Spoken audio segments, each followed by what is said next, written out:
Hello good evening सभी साथियों को भव्य जो हब यूट्यूब ऑनलाइन प्लेटफॉर्म पर आप सभी का हार्दिक स्वागत है। आज की हम इस इंफॉर्मेशन वीडियो में हम चर्चा करेंगे जो आप कल से उस चर्चा को सुन रहे हो कि आरएस की 2026 में जो भर्ती आने वाली है, जिसके बारे में कल से चर्चा ये चल रही है कि आरपीएससी को अभ्यर्थना भेज दी गई है और जल्दी हमें आरएस 2026 भर्ती का नया नोटिफिकेशन देखने को मिल सकता है। लेकिन उससे पहले हम चर्चा करें कि आखिर ये भर्ती आ रही है तो कितने पदों पर आएगी, संभावित नोटिफिकेशन कब तक आएगा और इसकी प्री एग्जाम कब तक होगी। तो उससे पहले सभी पर चर्चा करें और सभी स्टूडेंटों के मन में जो सबसे पहले का सवाल है कि आखिर इस भर्ती में टोटल पोस्टें कितनी होंगी। तो संभावित 600 प्लस इस भर्ती में पोस्टों की संख्या बताई जा रही है कि 600 प्लस पोस्टों पर आपको यह भर्ती देखने को मिल सकती है। जो विगत की दो भर्ती कब 2023 और 2024, इन भर्तियों से इसमें इस बार पोस्टों की कम संख्या रहने की संभावना है, क्योंकि 2023 में और 24 में दोनों वैकेंसियों में आपने 700 प्लस पोस्ट देखी होंगी। हालांकि 2023 भर्ती बाद में 1000 प्लस पोस्टों पर यह गई थी और 2024 भर्ती में भी पदों में वृद्धि हुई थी। लेकिन ये भर्ती 2026 की आपको 600 से ज्यादा पदों पर देखने को मिल सकती है कि 600 या 650 पदों पर आपको यह भर्ती देखने को मिल सकती है। यानी कि इस बार स्टूडेंट तो ज्यादा है, लेकिन पिछली दोनों भर्तियों के मुकाबले इस बार क्या है, पदों की संख्या कम रहने वाली है। और आज इसका जो आधिकारिक जो नोटिफिकेशन है कि वह कब तक जारी हो जाएगा, तो इसके बारे में संभावना जताई जा रही है। हालांकि जो खबरें आ रही हैं, जो न्यूज के अकॉर्डिंग जो खबरें हैं, जो सोर्स मार्केट में आप देख रहे हो टेलीग्राम चैनलों पर, उसके तहत कि आरपीएससी को अभ्यर्थना भेज दी गई है। किसके द्वारा? कार्मिक विभाग द्वारा। अगर आरपीएससी की अभ्यर्थना मिल चुकी है तो आप अनुमान लगा लीजिए कि 15 दिनों के अंदर आपको इस भर्ती का नोटिफिकेशन देखने को मिल सकता है। हो सकता है 15 दिन से पहले ही भर्ती का नोटिफिकेशन आ जाए, सिर्फ उस कंडीशन में कि अगर आरपीएससी को इस भर्ती के लिए अभ्यर्थना मिल गई हो। अन्यथा यह भर्ती होने को तो और भी लेट हो सकती है। लेकिन अगर आरपीएससी को 600 प्लस पोस्टों के लिए अभ्यर्थना मिल चुकी है तो 15 दिनों के अंदर अंदर आपको आरएस 2026 भर्ती का नोटिफिकेशन देखने को मिलेगा। और अगर हम बात करें कि चलो सर मान लीजिए कि 15 दिनों के अंदर नोटिफिकेशन आ जाएगा, तो फिर इसका प्री एग्जाम कब होगा, जो हमारे प्रीलिम्स एग्जाम है वह कब होगा। तो जाहिर सी बात है कि जो हम बात करें पिछली दो भर्तियों की, अगर हम बात करें जो आज से पहले पिछली दो भर्ती आई थी, अगर उनकी बात करें तो 2023 वाली जो भर्ती थी, जो 2023 भर्ती की हम बात करें, 2023 वाली भर्ती आई थी जून 2023 में। और अगर इसकी बात करें कि इसका प्रीलिम्स कब हुआ था, तो इसका प्रीलिम्स एग्जाम हुआ था 1 अक्टूबर 2023। 1 अक्टूबर 2023 को इसका क्या होता है, प्रीलिम्स एग्जाम होता है। यानी कि इस भर्ती में समथिंग 90 से 100 दिन के अंतराल हर स्टूडेंटों को मिला था। अगर उसके अलावा हम बात करें 2024 भर्ती की, तो यह अब तक की ऐसी भर्ती रही है जिसमें सबसे ज्यादा प्रीलिम्स को समय मिला है। 2024 की भर्ती आती है सितंबर 2024 में। और अगर हम बात करें कि इसका प्रीलिम्स एग्जाम कब होता है, तो इसका प्रीलिम्स एग्जाम होता है फरवरी 2025 को इसका प्रीलिम्स एग्जाम होता है। यानी कि इसके अंदर अराउंड कितने मंथ्स हैं, 5 मंथ इसके अंदर आपको मिलने थे। और अगर हम बात करें कि जो 2026 की जो भर्ती आने वाली है, सपोज दैट कि 2026 की भर्ती जून में आती है, तो आपको जुलाई तक का टाइम है। वह तो क्या हो जाएगा, फॉर्म अप्लाई में, फॉर्म फिल कराने में 1 महीने का टाइम आरपीएससी द्वारा दिया जाता है। तो 1 महीने का टाइम तो आरपीएससी द्वारा किसमें आवेदन करने में दिया जाएगा, यानी कि जुलाई तक का तो चांस है। उसके अलावा भी आपको मिनिमम 60 से 70 डेज आपको आरपीएससी द्वारा और अच्छी तैयारी करने के लिए दिए जाएंगे। इस अकॉर्डिंग हम ये बोल सकते हैं कि इसका जो प्रीलिम्स एग्जाम है वह कब तक होगा, तो सपोज डेट की वह है अक्टूबर या नवंबर तक आपको प्रीलिम्स एग्जाम जो आरएस 2026 भर्ती का है वह आपको अक्टूबर या नवंबर तक आपको देखने को मिल सकता है। अगर हम बात करें इसके अलावा कि जो प्री एग्जाम, मान लीजिए कि अक्टूबर या नवंबर में हमारा प्रीलिम्स एग्जाम होता है, उसके लिए हम तैयारी क्या करें कि जो हमारा सिलेबस है वह क्या रहने वाला है। तो आपको जानकारी होगी कि आरपीएससी द्वारा जनवरी 2026 में ही आरएस के लिए प्री प्लस मेंस के लिए सिलेबस जारी कर दिया गया है। कब? जनवरी 2026 में प्री प्लस मेंस का सिलेबस जारी कर दिया गया है, जो आपको आरपीएससी की ऑफिशियल वेबसाइट पर भी आपको मिल जाएगा। अगर हम बात करें कि सिलेबस की, अगर हम थोड़ा बात करें कि वह सिलेबस क्या रहने वाला है, तो उससे पहले हम देखते हैं कि जो हमारा सिलेबस है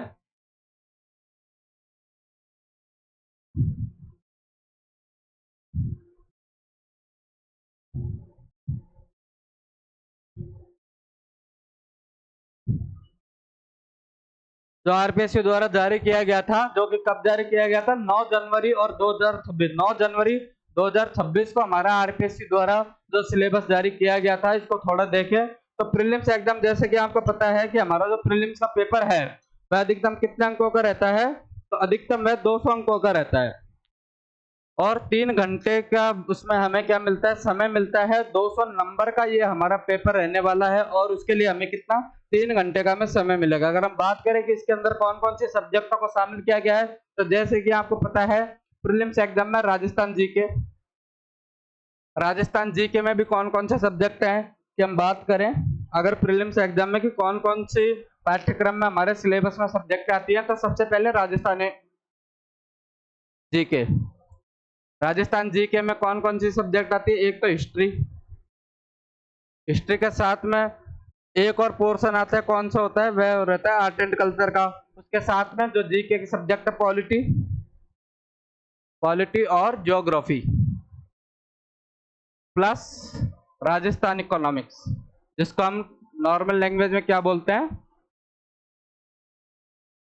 इकोनॉमिक सर्वे। राजस्थान का इकोनॉमिक सर्वे की ये सब्जेक्ट आपको राजस्थान में है। प्लस अगर हम बात करें कि थोड़ी और कौन कौन सी सब्जेक्ट है, तो इंडिया जीके की भी हम बात करें तो इंडिया जीके में भी सेम सब्जेक्ट ही आती हैं।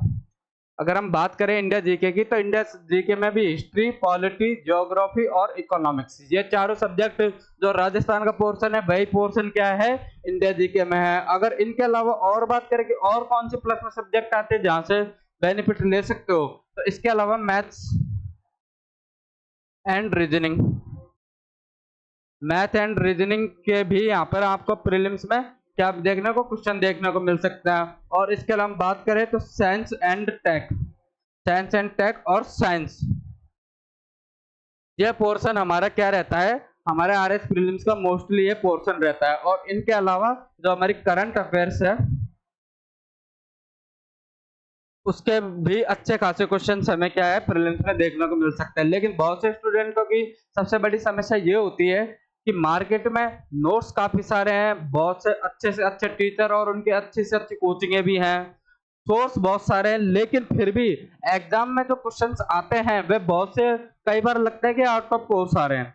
बहुत सी कोचिंगों के नोट्स हमें नहीं मिलते हैं, तो उनकी तैयारी हम कैसे की जाए? प्लस जो नया सिलेबस जारी किया गया उसके अंदर बहुत से क्या है कि न्यू टॉपिक भी ऐड किए गए हैं। इस बार के जो सिलेबस है उसके अंदर बहुत से न्यू टॉपिक भी ऐड किए गए हैं कि उनको कहां से कवर ले।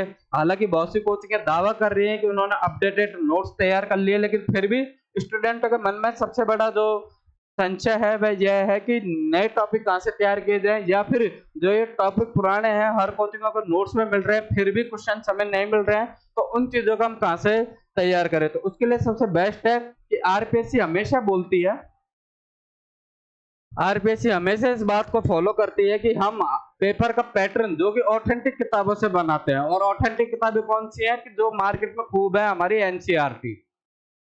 कि हमें हर टॉपिक की किसी कोचिंग के नोट्स की बजाय कहां से प्रिपेयर करना चाहिए? वह है एनसीईआरटी से प्रिपेयर करना चाहिए। आपने अभी रिसेंटली 5 अप्रैल को एसआई का पेपर, उसके अंदर आप राजस्थान जीके देखना, टोटल क्वेश्चंस कहां से बनकर आए हैं? वह एनसीईआरटी बुक से बनकर आए हैं। यानी कि आरपीएससी किसको फॉलो कर रही है? ऑथेंटिक बुक्स को। तो कोचिंग के नोट्स तो आपको उनके ऊपर पूरी तरह से डिपेंड ही नहीं होना है, आपको क्या करना है कि एनसीईआरटी को फॉलो करना है। अब एनसीईआरटी को फॉलो किया जाएगा तो एनसीईआरटी को हम कहां से लेके, क्योंकि बहुत सी जगह मार्केट में मिलती नहीं है।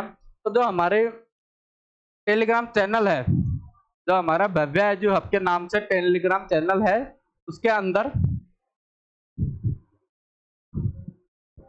हमारे टेलीग्राम चैनल के अंदर हम एनसीईआरटी बेस्ड जो भी टॉपिक आरएस के सिलेबस में दिए गए हैं उन सभी की क्या है? टॉपिक वाइज आपको पीडीएफ हम शेयर करते जाएंगे और एक रोड मैप तैयार किया जाएगा कि कैसे एनसीईआरटी बेस्ड या ऑथेंटिक बुक के हिसाब से उन टॉपिकों को जो कि आरएस के सिलेबस में दिए गए हैं उनको तैयार किया जाए। तो उसके लिए कि आपको एनसीईआरटी के टॉपिक इजीली अवेलेबल हो जाए, जैसे कि क्वेश्चन इस बार ज्यादा बनकर आ रहे हैं, तो उसके लिए आप हमारे टेलीग्राम चैनल जो कि भव्य एजू हब के नाम से आपको टेलीग्राम चैनल मिल जाएगा, उसको आप ज्वाइन कीजिए, जिसके अंदर आपको सभी एनसीईआरटी के जितने भी अपडेट हैं वह सभी आपको वहां पर प्रॉपरली टाइम टू टाइम मिला करेंगी। प्लस इसके अलावा और क्या चीजें हैं जो हम आपके लिए कर सकते हैं कि हम एनसीईआरटी बेस्ड आपको नोट्स दे सकते हैं। हालांकि हमारी कोचिंग के कोई पर्सनल नोट्स दूसरी कोचिंगों की तरह नहीं है, हम बिल्कुल एनसीईआरटी के अकॉर्डिंग ही हमारी जो चीजें हैं वह आप लोगों के साथ शेयर कर दी जाएगी। इसके अलावा हमारे टेलीग्राम चैनल पर एक पीवाईक्यू सीरीज भी हम आरएस के लिए जारी कर दी जाएगी, जिसके अंदर पीवाईक्यू है। क्योंकि आप देखना 2025 का पेपर, 2025 का जो प्रीलिम्स का पेपर है उसके अंदर अगर आप क्वेश्चन देखोगे राजस्थान जीके के, तो अनुमान 60 से 70 ऐसे क्वेश्चंस हैं जो कि पीवाईक्यू यानी कि पुराने पेपर में आ चुके हैं। अब वह पेपर चाहे से आरपीएससी द्वारा कंडक्ट किए गए हो या आरएसएसबी द्वारा, आरएसएसएमएसबी द्वारा, 60 से 70 क्वेश्चन ऐसे थे जो कि पिछले एग्जामों में पूछे जा चुके थे। यानी कि 60 से 70 क्वेश्चन आपका प्री क्लियर करवाने का क्या रखते हैं, हिम्मत रखते हैं। तो आपको पीवाईक्यू पर भी विशेष ध्यान देना है, तो पीवाईक्यू सीरीज भी हमारे चैनल पर जारी रह जाएगी। अब बहुत से लोगों की ये होती है कि बहुत से कोचिंग या बहुत से टीचर्स राय देते हैं स्टूडेंटों को कि आरएस का नोटिफिकेशन आ गया, तो आपको अगर तैयारी करनी है तो आपको प्री की तैयारी करनी है और साथ में किसकी तैयारी करनी है, मेंस की। क्योंकि आरएस का एग्जाम कितने स्टेज में लगता है, 3 स्टेज में। सबसे पहली स्टेज कौन सी होती है, प्री, सेकंड पे मेंस और एक होता है अपना इंटरव्यू। लेकिन इंटरव्यू तक पहुंचने के लिए हमें सबसे पहले इन 2 स्टेजों को पार करना पड़ेगा, और उसमें सबसे सामने हमारे कौन सी स्टेज है, वह हमारी प्रीलिम्स एग्जाम। अब बहुत से टीचर्स ये एडवाइस देते हैं कि स्टूडेंटों को प्री और मेंस की साथ में तैयारी करनी चाहिए। हालांकि हम भी यही बोलते हैं, लेकिन अभी चूंकि नोटिफिकेशन आने की संभावना है और एक्सपेक्टेड आपका अक्टूबर या नवंबर में प्रीलिम्स हो सकता है, तो अभी आपको ज्यादातर कहाँ पे, प्रीलिम्स में शिफ्ट होना है। और प्रीलिम्स में एक 1 लाइनर क्वेश्चंस होते हैं, उसके 4 ऑप्शन होते हैं। तो अगर आपको एग्जैक्ट आंसर पता है तो ही आप उत्तर दे पाओगे। यानी कि यहाँ पर हमें क्या है, फैक्ट ज्यादा याद करने हैं कि फैक्ट रटने हैं। और मेंस का सिस्टम क्या होता है कि यहाँ पर हमें थ्योरी पे ज्यादा काम करना होता है। तो सबसे मुश्किल काम होता है वह होता है फैक्टों को याद करना। तो फैक्ट याद करने के लिए आपको सबसे इंपॉर्टेंट चीज क्या करनी पड़ेगी, आप पीवाईक्यू निकालिए, ज्यादा से ज्यादा पीवाईक्यू निकालिए प्रीलिम्स के लिए, जितने भी फैक्ट है वे याद रखिए। और इसके अलावा आरएस से रिलेटेड जो भी अदर इंफॉर्मेशन आएगी, जो भी आरपीएससी द्वारा जारी की जाएगी, उसके बारे में आपको जानकारी दी जाएगी। और एनसीईआरटी के अकॉर्डिंग ही आप लोगों को इस बार चीजों को तैयार करना है, ना कि किसी कोचिंग के भरोसे। कोचिंग के नोट्स सिर्फ हमारे इस काम में हेल्प कर सकते हैं कि हमारा बेसिक क्लियर हो जाए, लेकिन एग्जामिनर की क्या डिमांड है, एग्जामिनर क्वेश्चंस कैसे पूछ रहा है, आरएस के जो पिछला पैटर्न आपने 2025 का पेपर देखा उसके अकॉर्डिंग क्या है, प्लस जो अभी हाल ही में एसआई का एग्जाम हुआ है उसके अंदर आपने क्वेश्चंस देखे होंगे। तो ज्यादातर आपको एनसीईआरटी और पीवाईक्यू इन दोनों चीजों को अगर आप फॉलो करोगे तो आपको प्रीलिम्स में ज्यादा दिक्कत नहीं आने वाली है, कि आपको प्रीलिम्स के लिए ज्यादा दिक्कत लेने की जरूरत नहीं है अगर आप इन 2 चीजों को एनसीईआरटी और अगर पीवाईक्यू को बराबर प्रॉपरली फॉलो करते हैं। तो बाकी की जो भी अपडेट्स हैं वह आपको मिला करेंगे हमारे यूट्यूब चैनल पर। और आपको एनसीईआरटी के लिए जो हमारा टेलीग्राम चैनल है, जो मैंने आपको बताया था, भव्य एजू हब, भव्य एजू हब के नाम से हमारा टेलीग्राम चैनल है, आप इसको ज्वाइन कर सकते हैं ताकि उसमें हमारी अपडेट मिल जाएगी। टेलीग्राम चैनल का लिंक जो कि हमारे वीडियो के डिस्क्रिप्शन में रहेगा। और भी आगे की जो जानकारी है वह आपको हमारे यूट्यूब चैनल पर समय समय पर मिल जाएगी। धन्यवाद आप सभी का इस सेशन में जुड़ने के लिए। जय हिंद, जय भारत।